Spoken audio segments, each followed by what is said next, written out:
Welcome to the Short Funk Podcast. I'm Tom Barbalet. Today this is an early morning Short Funk recording. I had swayed against doing recordings at this time of the day, but just got a bunch of short funks I've got to record, so if I'm a little bit less lucid than normal, just because it's being recorded first thing in the morning. I recorded a short funk associated with the presidential candidates, the current US presidential candidates, and it covered three topics in a kind of loose format.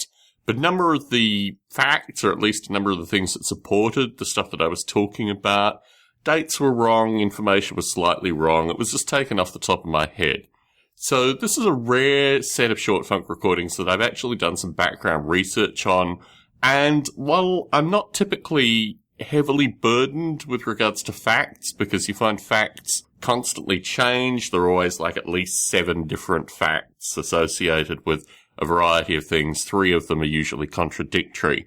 I just wanted to provide this narrative as a strong contrast to the narratives that we are given by the media, which I find increasingly are curious to downright incoherent.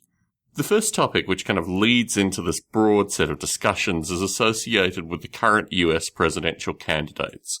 These are the candidates from the 2 main parties. I haven't surveyed the other party candidates, but I think it illustrates very strongly why I think voting, when there is no meaningful choice, is really fundamentally stupid and dangerous.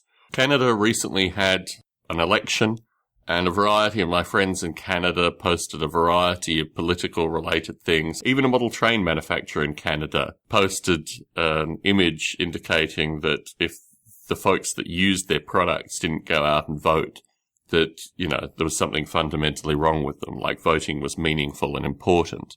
When I look at the current US presidential candidates, I don't find any of them appealing. Even if Biden entered the race, I don't find Biden would probably be, the second to last Democratic candidate that I had any meaningful interest in.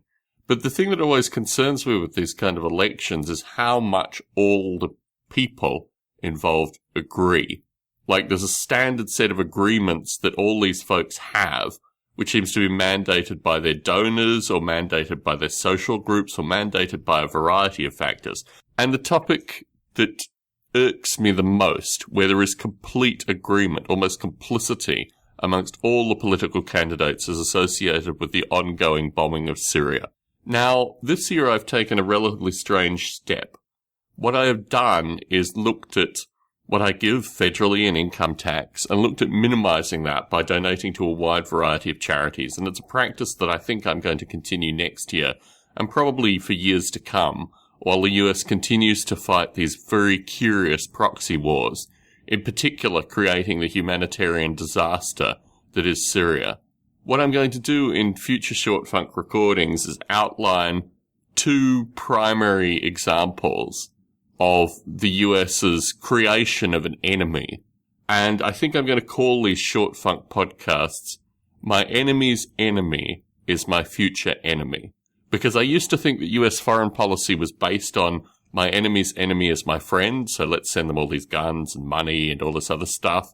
But I actually have started to realize that what happens with US foreign policy is associated with creating future enemies. So in funding your enemy's enemy now, there's some strange scenario where this then becomes your future enemy, so you can perpetuate your means of funding, your means of existence, and basically continuing on these bizarre and surreal wars against incredibly squirrely, but also incredibly neatly defined enemies that are fundamentally created by US taxpayer dollars maybe a decade before, maybe even in the case of ISIS, 5 to 10 years earlier. So I thought this was an important topic to break up into multiple short funk recordings. If this isn't your particular interest, if you're not listening to short funk for any political analysis or this kind of stuff, you know what to do. I might inject a positive, upbeat short funk in between these recordings, but I just wanted to get this audio out. Tom Barbalet in San Jose, signing out.